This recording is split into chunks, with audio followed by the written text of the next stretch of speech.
soir devant ma télé, je vois un reportage Equidia.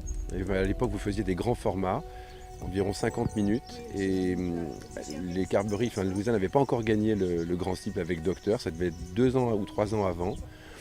Et j'ai vu comment elle le faisait avec ses chevaux, le fait de les mettre en liberté tous les jours après le travail, le fait d'être dans le bien-être animal, mais bon, sans être outrancier, mais simplement dans le confort et un côté un peu naturopathie, je dirais, ou être proche du cheval, qui m'a séduit. Et j'ai demandé à un de mes amis d'aller voir, car je n'étais pas disponible, ce qu'il en pensait. Il est revenu enchanté. Et comme Grandiose venait de finir son débourrage et qu'il était temps de lui trouver une maison, on a choisi celle-ci. Et puis de fil en aiguille, les autres chevaux sont arrivés et Dieu sait si on ne le regrette pas.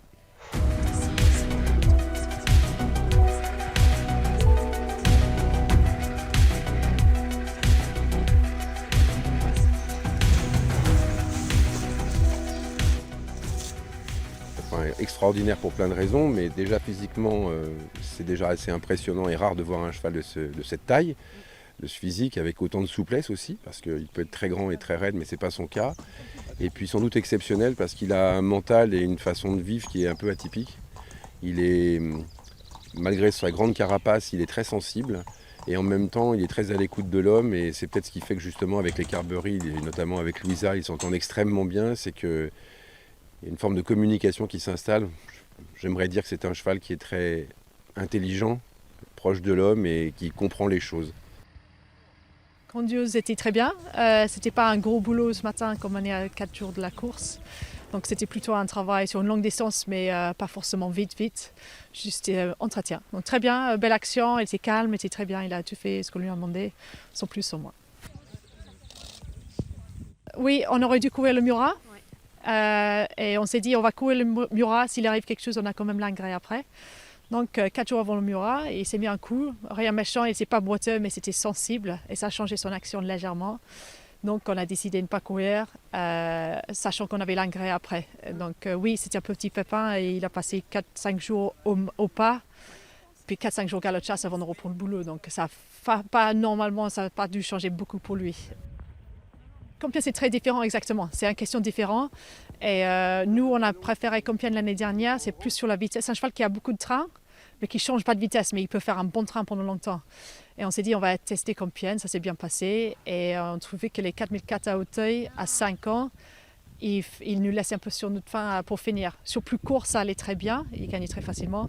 Donc Compiègne, c'était une distance intermédiaire. À cette époque-là, c'était une bonne décision pour lui. Et puis en fin d'année, à Hauteuil, de Georges Crotoy, il gagne contre des chevaux confirmés, en donnant des kilos à tout le monde sur 4004 terrain lourd. Donc je pense que les questions maintenant pour Hauteuil, c'est fini, il est capable de le faire.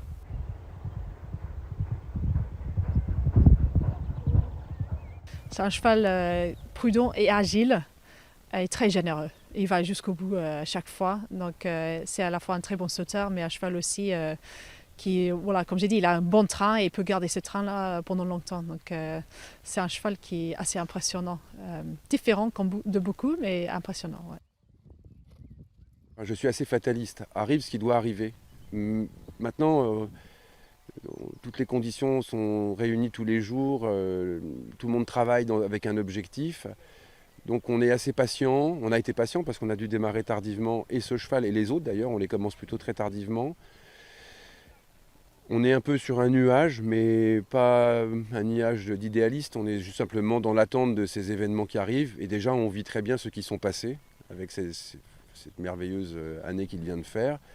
Donc on est plutôt serein. Et puis, on sait que nous sommes privilégiés parce que nous ne sommes pas des entraîneurs, enfin des éleveurs de très très longue date. Donc avoir cette chance aussi rapidement, on sait que ça ne durera pas. On aura certainement beaucoup de difficultés à retrouver de telles sensations et un tel cheval. Donc on en profite, voilà, sans idée en tête de se dire gagner, pas gagner. L'important c'est qu'ils aillent bien, qu'on court bien, qu'on rentre bien. Et puis si le résultat est là, tant mieux et c'est possible, on y croit. Je vais reprendre une phrase que j'ai entendue mais je ne sais pas qui l'a citée. Quand vous avez des chevaux de plat, et c'est notre cas, on vibre surtout dans les 200 derniers mètres du poteau. L'adrénaline, elle arrive dans les 15 dernières secondes. À l'obstacle, vous vibrez à chaque saut. Et puis vous avez le temps pendant tout ce parcours qui est généralement beaucoup plus long de voir l'évolution et de croire encore, même quand vous pensez que c'est perdu, parfois vous voyez que votre cheval est capable de revenir est capable d'un exploit. Donc la sensation de plaisir et d'excitation, ou d'angoisse même parfois, est beaucoup plus grande, beaucoup plus longue. Et donc c'est peut-être pour ça qu'on préfère l'obstacle, même si on aime le plat aussi, mais c'est vrai qu'on est passionné d'obstacles.